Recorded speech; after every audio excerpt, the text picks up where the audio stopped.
இந்த இடி ரெய்டை பத்தி முன்னையே அமித்ஷா ஒரு மீட்டிங்ல டெல்லியில சொல்லியிருப்பது என்னன்றால், இந்த டாஸ்மாங்கிறது இருக்கிற எல்லா ஊழல்லையும் எல்லாத்தோடையும் மதர் ஆஃப் ஊழல், மதர் ஆஃப் கரப்ஷன். அதாவது எல்லாத்துக்குமே பெரிய கரப்ஷன் இது. இதுல பெரிய புள்ளிகள் கட்டாயமா இதுல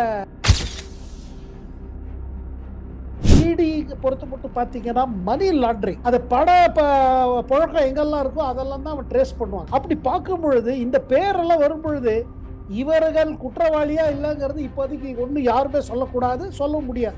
ஆனா எங்கெல்லாம் ஈடி போறாங்களோ அதெல்லாம் பெரிய பேரா இருக்குது. அப்ப ஈடி எதை தேடுறாங்க, எந்த தொடர்பை தேடுறாங்க அப்படி பார்க்கும் பொழுது பாத்தீங்கன்னா, ஏன்னா டாஸ்மா ஊழல் பாருங்க குழந்தை, அதாவது முன்னையே டாஸ்மா பத்தி ஊழல் இருந்தது, முந்தையிலிருந்து ஆட்சியில இதை பத்தி சொல்லுவாங்க. ஆனா இந்த ஆட்சியில செந்தில் பாலாஜிக்கு இருந்த ஒரு பெரிய செல்வாக்கு எங்க கலைஞர் குடும்பத்துல இந்த, ஏன்னா இவங்க போட்டிருக்கிற மத்திய அரசுல என்ன இதுன்னா, தமிழ்நாடு தேர்தல் அடுத்த வருடம் இருக்குது. அதுக்கு முன்பாக தமிழ் மக்கள் புரிந்துக்கிற மாதிரி இந்த 5 ஆண்டு கால ஆட்சியில என்னெல்லாம் நடந்திருக்கு, அது ஸ்டாலினுக்கு தெரிஞ்சா இல்ல தெரியாமையா அது வேற விஷயங்க. ஆனா பயங்கர ஊழல் எல்லாருக்கும் தெரியும். இந்த குடும்பத்தோட சார்ந்து இருக்கிறவங்க யாரு, இவங்க பவர் சென்டர்ஸ் யாரு, பேரலல் சென்டர்ஸ் யாரு, இது பப்ளிக் டொமைன்ல இருக்குதுங்க. இப்ப பாருங்க, அவர் கோஆபரேட் பண்ணாருன்னா மேட்டர் வரும் வெளியில. அப்படி கோஆபரேட் பண்ணலன்னா இடி அவரை கஸ்டடியில் எடுத்துட்டு கேட்பாங்க. அதாவது கஸ்டோடியல் இன்டர்ரோகேஷன் சொல்லுவாங்க. அதாவது அவரை கோஆபரேட் பண்ணதுனால கஸ்டடியில் எடுத்துப்பாங்க. கஸ்டடினா என்ன, அவர் இடியோட இதுல பாதுகாப்புல இருப்பாரு, விசாரணை பண்ணுவாங்க. இதுல என்ன பாருங்க, விசாகன் கிட்ட போன பிறகு திமுக தலைவர்கள், திமுக பொலிட்டிக்கல் சர்க்கிள்ஸ் எல்லாம் பாத்தீங்கன்னா ஒரு ஷாக் வேவ் வந்திருக்கு. இவர் மூலமாக இன்னும் ஃபர்தரா கேட்கறாங்க என்ன. அதனால இவர் பாருங்க, இவர் எத்தனை நாளா ஒன்றும் சொல்லாம இருக்க போறாரு, இல்ல தன்னை பாதுகாத்துக்கிறதுக்கு நடந்ததெல்லாம் எல்லாத்தையும் உண்மை சொல்லக்கூடிய ஒரு சூழ்நிலை வந்தாலும் வந்துடும். அப்ப எல்லாம் சொல்ல முடியா இருக்கும். அப்படி எல்லாத்தையும் சொல்லிட்டாருன்னா அப்ப இதுல பெரிய புள்ளிகள் யார் மாட்டிப்பாங்கன்னு அடுத்த கேள்வி. இதெல்லாம் பாத்தீங்கன்னா கட்டாயமாக ஸ்டாலின் தலைமையில் இருக்கிற அரசுக்கு, திமுக கட்சிக்கு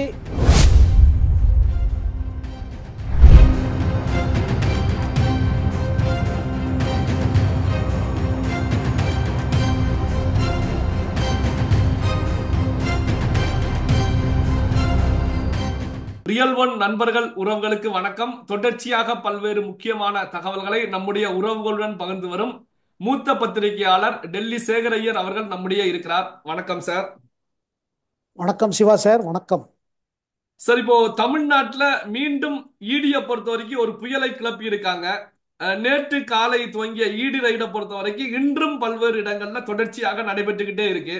இந்த ஈடி ரைடை பொறுத்த வரைக்கும் டாஸ்மாகை மையப்படுத்தி டாஸ்மாக் நிர்வாகத்துடைய மேலாண் இயக்குனர் விசாகன் அவருடைய வீடுகள்ல ரைடு நடைபெற்று இருக்கு. அவரை இடி தன்னுடைய அலுவலகத்துக்கும் அழைத்து சென்று விசாகன் அவரது மனைவிடம் விசாரணை மேற்கொண்டாங்க. மீண்டும் இன்னைக்கு காலையில அவர் அழைச்சி சென்றிருக்காங்க. இதை கடந்த நிலையில தமிழக துணை முதலமைச்சர் உதயநிதி அவர்களுடைய நண்பர் ரத்தீஷ் வீடுகளிலையும் ரைடு நடைபெற்றிருக்கிறது. அமைச்சர் அன்பில் மகேஷ் அவருடைய உறவினர் ஆகாஷ் பாஸ்கரன், சினிமா தயாரிப்பாளர், எந்த ஒரு படமும் இதுவரைக்கும் வெளியாகல. ஆனால் முக்கியமான தனுஷ், சிம்பு, சிவகார்த்திகேயன், அதர்வா போன்ற நடிகர்களை வச்சு பெரிய பட்ஜெட்ல தொடர்ச்சியாக 4 படங்களுக்கு மேல தயாரிச்சிட்டு இருக்காங்க. இந்த இடி ரைடு எப்படி சார் பாக்குறீங்க? இந்த இடி ரெய்டை பத்தி முன்னையே அமித்ஷா ஒரு மீட்டிங்ல டெல்லியில சொல்லியிருப்பது என்னன்றால், இந்த டாஸ்மாங்கிறது இருக்கிற எல்லா ஊழல்லையும் எல்லாத்தோடையும் மதர் ஆஃப் ஊழல், மதர் ஆஃப் கரப்ஷன் இது. அதாவது எல்லாத்துக்குமே பெரிய கரப்ஷன் இது. இதுல பெரிய புள்ளிகள் கட்டாயமா இதுல மாட்டிக்க போறான்னு ஒரு இன்டர்னல் மீட்டிங்ல அமித்ஷா சொன்னாரு. அதனால்தான் பாருங்க, டாஸ்மாக் தொடர்ந்து எப்படியாவது இந்த விசாரணையை எப்படியாவது தள்ளி போடணும், இல்லை கூடவே கூடாது சொல்லிதான் முதல்ல சென்னை உயர்நீதிமன்றத்தில், பிறகு பிறகு உச்ச நீதிமன்றம் மாற்றி மாற்றி எப்படியாவது அதை எப்படியாவது தடுக்கணும். இதில் பாருங்க 2-3 விஷயம் கிளியர் ஆகிடும் சிவா சார். என்னன்னா, டாஸ்மாக்ல நடக்கிற ஊழல்ல பெரிய புள்ளிகள் இன்வால்வ். இது வெறும் டாஸ்மாக் அதிகாரிகளை சார்ந்தது ஒன்று இல்லை. அவங்க இருக்காங்க, ஆனா அவங்க பின்னணியில் இருக்கிற பெரிய பெரிய புள்ளிகள். இப்ப நீங்க எடுத்த பேரெல்லாம் பாருங்க, எல்லாரும் பிக் நேம். அண்ட் இதுல பேர்ல இப்ப நீங்க சொல்ற பேரெல்லாம் பாத்தீங்கன்னா, இப்போ இதுவரை இடி தரப்புல வெளியே பப்ளிக்கா தகவல் வரல. ஆனா கேள்விப்படுறது இப்ப ஆகாஷ் பாஸ்கர்னு எடுத்துக்கோங்க. இவர் கலைஞரோட குடும்பத்துக்கே டைரக்டா ரிலேஷன் வருது. முத்துவோட பொண்ணு வயத்து பேத்தியோ பேத்தியோட அது ஹஸ்பண்ட் சைடு வந்துடுறது. இதெல்லாம் பார்த்தீங்கன்னா பெரிய பெரிய புள்ளிகள் பேர் வர ஆரம்பிச்சிருக்கு. அதே மாதிரி தான் இப்போ ரத்தீஷை பற்றி அவருக்கும் உதயநிதிக்கும் ரொம்ப நெருங்கிய ஒரு நட்பு, ஒரு பிஸ்னஸ் ஃப்ரெண்ட்ஸ் அப்படின்னு சொல்லுவாங்க. ஸோ அவர் பேரும் இதில் வருது, அவர்கிட்டயும் போயிருக்காங்க. அதாவது எங்கெல்லாம் லிங்க், அதாவது பாருங்க, இடி பொறுத்து மட்டும் பார்த்தீங்கன்னா மணி லாண்ட்ரிங், அது புழக்கம் எங்கெல்லாம் இருக்கோ அதெல்லாம் தான் அவன் ட்ரேஸ் பண்ணுவாங்க. அப்படி பார்க்கும் பொழுது இந்த பேரெல்லாம் வரும் பொழுது இவர்கள் குற்றவாளியா இல்லைங்கிறது இப்போதைக்கு ஒன்றும் யாருமே சொல்லக்கூடாது, சொல்ல முடியாது. ஆனா எங்கெல்லாம் ஈடி போறாங்களோ அதெல்லாம் பெரிய பேரா இருக்குது.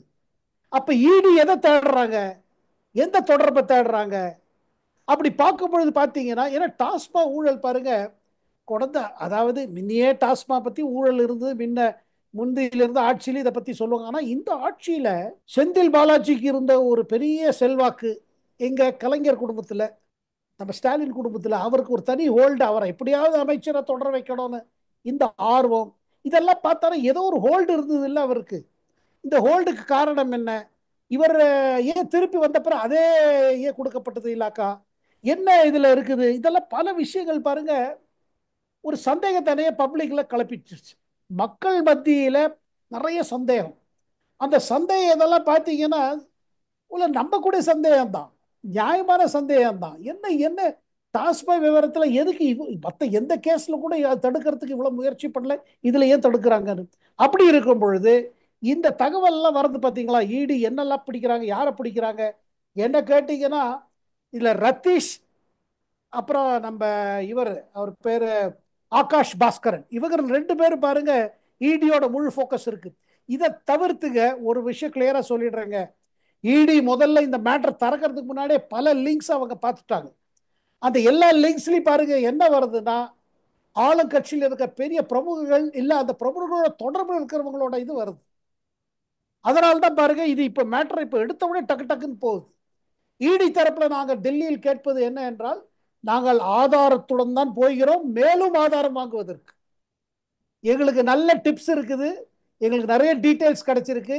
இந்த ஊழல் பார்த்தீங்கன்னா இதுல எப்படிப்பட்ட ஊழல் ரெண்டு இருக்குது. ஒன்று, அரசு நிர்வாகத்திலேயே அரசு அதிகாரிகள் அரசுக்கு வர வேண்டியது நஷ்டம் உண்டாக்கியிருக்காங்க ஒரு பக்கம். இன்னொரு பக்கம் இந்த பாட்டில் ரேட் வேற விதமா ஒட்டுறது, அது கலெக்ஷன் பண்றது, அந்த கலெக்ஷன் காமிக்காம இருப்பது, அந்த பணத்தை வெளியில போயிருக்கு. இப்ப ஆகாஷ் பாஸ்கர் பொறுத்த மட்டும் நீங்க சொன்னீங்க, ஒரே நேரத்தில் ஒரே டயத்துல 4 படத்துக்கு அவர் ஃபைனான்ஸ் பண்ணியிருக்காருன்னு சொல்லப்படுறது, ஒரு கோடி இருக்குன்னு. அப்ப இவ்வளவு பணம் எப்படி வந்தது, எந்த சோர்ஸ் என்ன அவருக்கு, அவர் பிசினஸ் என்ன, இந்த மாடல்ல தான் அவர்கிட்ட விசாரிக்கிறாங்க. உங்க பிசினஸ் மாடல் என்ன, எப்படி இவ்வளவு பணப்புழக்கம் வருது, எங்கேருந்து வருது, என்ன பிசினஸ் செய்யறீங்க இவ்வளவு வருது, இந்த கேள்வியில இப்போ கட்டாயமாக கேட்டுக்கொண்டிருக்கிறாங்க. இப்ப இந்த நேரத்தில் நம்ம பேசும் பொழுது இதுல கட்டாயம் இது பாருங்க, இந்த மேட்டர் கொஞ்சம் பெருசா போறது சிவா சார். இதுல அரசியல்ல பெரிய ஒரு பூகம்புவே இருக்கும். இந்த ஏன்னா இவங்க போட்டிருக்கிற மத்திய அரசுல என்ன இதுன்னா, தமிழ்நாடு தேர்தல் அடுத்த வருடம் இருக்குது. அதுக்கு முன்பாக தமிழ் மக்கள் புரிந்துக்கிற மாதிரி இந்த 5 ஆண்டு கால ஆட்சியில என்னெல்லாம் நடந்திருக்கு, அது ஸ்டாலினுக்கு தெரிஞ்சா இல்ல தெரியாமையா அது வேற விஷயங்க. ஆனா பயங்கர ஊழல் எல்லாருக்கும் தெரியும்.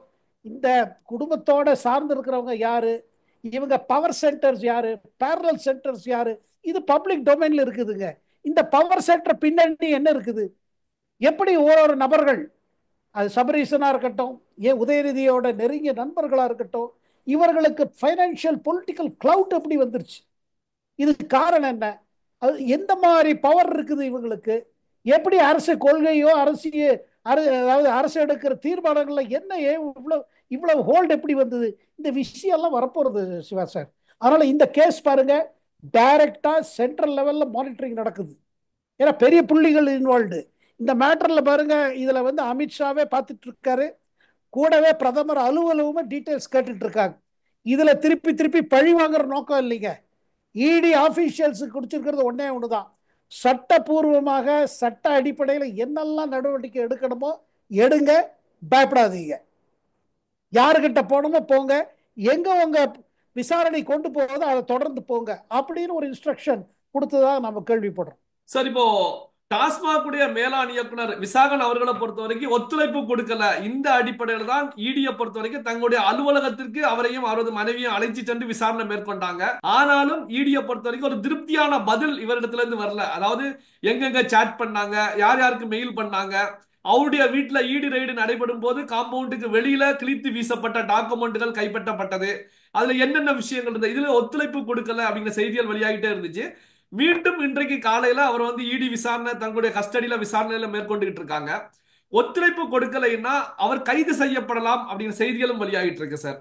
வாய்ப்புகள் இருக்கிறதா சார்? இங்க பாருங்க, உங்களுக்கு இவருக்கு விசாகனுக்கு முதல்லயே நோட்டீஸ் அனுப்பிச்சாங்க. அந்த நோட்டீஸே அவர் டெபாசிட்தார் வரவே இல்லை. அதுக்கு பிறகு நேத்திக்கு அதிரடி முடிவு. அது இப்ப பாருங்க, அவர் வந்து கோஆபரேட் பண்ணாருன்னா மேட்டர் வரும் வெளியில. அப்படி கோஆபரேட் பண்ணலன்னா இடி வந்து அவரை கஸ்டடியில் எடுத்துட்டு கேட்பாங்க. அதாவது கஸ்டோடியல் இன்டர்கேஷன் சொல்லுவாங்க. அதாவது அவரை கோஆபரேட் பண்ணதுனால கஸ்டடியில் எடுத்துப்பாங்க. கஸ்டடினா என்ன, அவர் இடியோட இதுல பாதுகாப்புல இருப்பாரு, விசாரணை பண்ணுவாங்க. இதுல என்ன பாருங்க, விசாகன் கிட்ட போன பிறகு திமுக தலைவர்கள், திமுக பொலிட்டிக்கல் சர்க்கிள்ஸ் எல்லாம் பார்த்தீங்கன்னா ஒரு ஷாக் வேவ் வந்திருக்கு. என்ன பயம் கூட வருதுல, இவர் என்னெல்லாம் சொல்ல போறாரு, என்ன யாரை காட்டி கொடுப்பாரு, யாரை பத்தி என்ன சொல்ல போறாரு.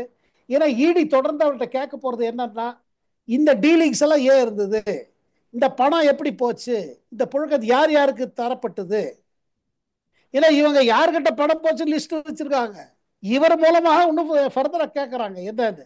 அதனால இவர் பாருங்க, இவர் எத்தனை நாளா ஒன்றும் சொல்லாம இருக்க போறாரு, இல்ல தன்னை பாதுகாத்துக்கிறதுக்கு நடந்ததெல்லாம் எல்லாத்தையும் உண்மை சொல்லக்கூடிய ஒரு சூழ்நிலை வந்தாலும் வந்துடும்.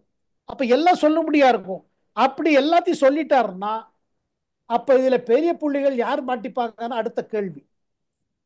இதெல்லாம் பார்த்தீங்கன்னா கட்டாயமாக ஸ்டாலின் தலைமையில் இருக்கிற அரசுக்கு, திமுக கட்சிக்கு, எல்லாருக்குமே பாருங்க ஒரு நெருக்கடியான நிலைமை. ஏன்னா இதுல என்ன வந்தாலும் மக்கள் முழுமையா நம்புவாங்க. இதை நீங்க பழிவாங்க அரசியல் சொன்னா அது எடுக்கூடாது. ஏன்னா டாஸ்மா பொறுத்த மட்டும் எல்லாரும், தமிழ்நாடு முழுமே எல்லாருக்கும் தெரியும் என்ன நடக்குதுன்னு. அவங்க கேட்ட வேலையை கொடுக்க வேண்டியிருக்கு. ஒன்று மக்கள் யாரா கேட்டானா அவங்கள பயமுடுத்துறாங்க. ஒன்று எதை என்ன ரேட்டோ அதை கொடுத்துட்டு வரணும். அந்த ரேட் அவன் ரெக்கார்டில் காமிக்கிறாங்களா இல்லையா, அவங்க கணக்கில் எடுத்துக்கிறாங்களா இல்லையா தெரியாது. ஸோ நீங்கள் வந்து டாஸ்மாக் ரீட்டைல்லேருந்து பார்த்தீங்கன்னா ஹோல்சேல் வரைக்கும் ஒரே ஊழலாக இருக்குது. ரீட்டைல்லேருந்து ஹோல்சேல் ஊழலாக இருக்குது. அது பெரும்பாலும் ரெண்டு மூணு விஷயம் என்ன வந்திருக்கு. ஒன்று, யாருக்கெல்லாம் டெண்டர் கொடுத்தாங்க இந்த டிஸ்ட்ரிக்ட்லேருந்து டிப்போக்கு, டிப்போலேருந்து ரீட்டைலுக்கு, ஹோல்சேல், இதுக்கு எப்படி எப்படி கொடுத்தாங்க, எந்தெந்த லாரிக்கு டிரான்ஸ்போர்ட் கம்பெனிஸுக்கு கிடச்சிச்சு டெண்டர், அதில் பெரிய ஊழல். அதுக்கு அடுத்தது இந்த ரேட்டை வச்சு நடக்குது பாருங்க. ஒரு 20 30 ரூபா 40 ரூபா அதிகமாக இது பண்ணுது. அந்த கலெக்ஷன், அந்த கலெக்ஷனில் பெரிய வறுபடி. அந்த வறுபடி எப்படி போயிருக்கு, யாருக்கிட்ட போயிருக்கு. ஏன்னா இவ்வளோ பெரிய ஊழல் தொடர்ந்து நடக்குது. இது மேலே எந்த வித எத்தனையோ புகார் இருந்து அரசு நடவடிக்கையே எடுக்கல. யாரும் கேட்கறதுக்கு கேட்டாங்கன்னா அவங்கள அவங்கள ஒரு பயமுடுத்தி வச்சிருந்தாங்க. பப்ளிக் கூட யாரும் கேட்க முடியாது. அதனால டாஸ்மாக் ஊழல் பாருங்க, இது ஒரு கண்ணை திறக்கிற ஊழல். இந்த ஊழல், இந்த மாதிரி ஊழல் தொடர்ந்துச்சுன்னா பொலிட்டிக்கல், அதாவது ஒரு அரசியல் கட்சிக்கு எந்த விதமான கலெக்ஷன் ஆகுது, பவர் சென்டர்ஸ் எப்படி உருவாகுது, இதை வச்சுட்டு தான் தேர்தல் போட்டியிடுறதுக்காக செலவழிக்க பட கலெக்ஷனா, இல்ல குறிப்பிட்ட நபர்கள் அவர்கள் குடும்பம் அவங்களுக்கா சொத்து சேர்க்கிற விஷயமாங்கிறது ஒன்றும் தெளிவாக வரப்போகுது. பல்வேறு முக்கியமான தகவல்களை நம்முடைய நண்பர்களுடன் உறவுகளுடன் பகிர்ந்து கொண்டதற்கு நன்றி சார். நன்றி, வணக்கம் சிவா சார், வணக்கம்.